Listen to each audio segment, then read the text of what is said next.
Dark clouds hang over a senator mired in scandal. Republican Senator John Ensign of Nevada.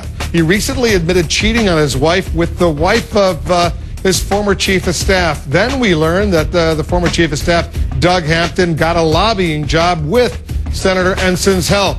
The New York Times reported the senator helped Hampton secure lobbying jobs for two Nevada-based companies, power company NV Energy and Nevada airline Allegiant Air. The Times also reports Hampton lobbied the senator on behalf of his clients. Congressional ethics rules bar a former aide from lobbying a former boss for 1 year after employment. Now this question: did Senator Ensign breach any ethics rules? He's not spoken publicly since those explosive new allegations came forward, but CNN found Senator Ensign earlier today. He spoke to our senior congressional correspondent, Dana Bash, and our congressional producer, Ted Barrett, exclusively. I said in the past I recommended him for jobs just like I've recommended a lot of people, but we absolutely did nothing except for comply exactly with what the ethics laws and the ethics rules of the Senate state. We were very careful in everything that we did, and you can see our statements on that. Do you have any indication that the Justice Department is investigating? We fully plan on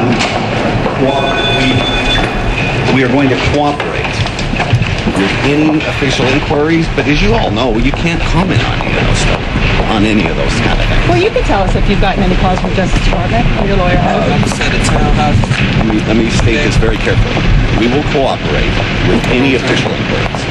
Okay? Senator Ensign, the New York Times has emails and other documentation that you had meetings with Allegiant Air and NV Energy and intervened on their behalf on specific items that they needed help with, and Doug Hampton represented them. Now, do you deny that that is the case?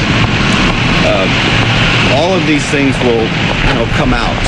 All of these things will come out at their due time. But there's no question. We complied with all of the ethics. You had contact with him. We had all for 1 year. Right? We complied with all of the ethics rules.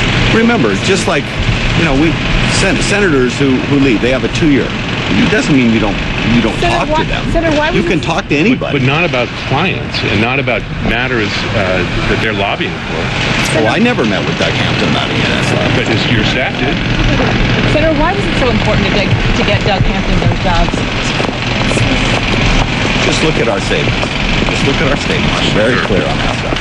Is there any chance that are you considering resigning? I am focused on doing my work, and I'm going to continue to focus on doing my work. All right, let's bring in our senior congressional correspondent, Dana Bash. He says he complied with all the rules of the game, Dana, but he does acknowledge that he spoke to Doug Hampton knowing that he was involved in some of these Nevada firms that had interests in Washington.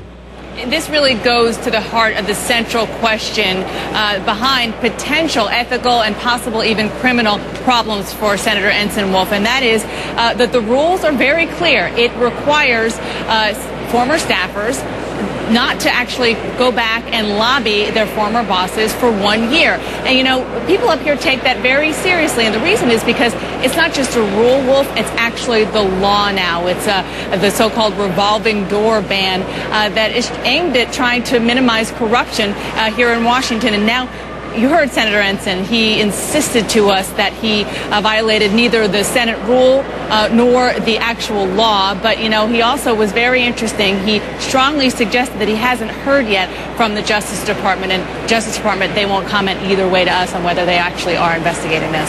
What are his Republican colleagues in the Senate saying about all of this? Between Ted Barrett, our congressional producer, and me, we talked to just about every Republican senator today in the GOP leadership, and every one of them said no comment when we asked them. They were, as you can imagine, not very happy to be asked about Senator Ensign's troubles. And what they're saying, Wolf, is that they don't have a comment because they are using the investigation that is currently going on in the Ethics Committee as cover, saying that they're going to let that panel do their job. So I think it's fair to say that they're kind of punting on this issue and trying to keep the issue quiet for now. And in fact, I asked a couple of senators who were in the Republicans' weekly policy lunch, which they have every Tuesday, whether or not they talked about it in that lunch, and the answer I got was no. All right, Dana, I know you'll stay on top of this story for us. Good work today. Thank you.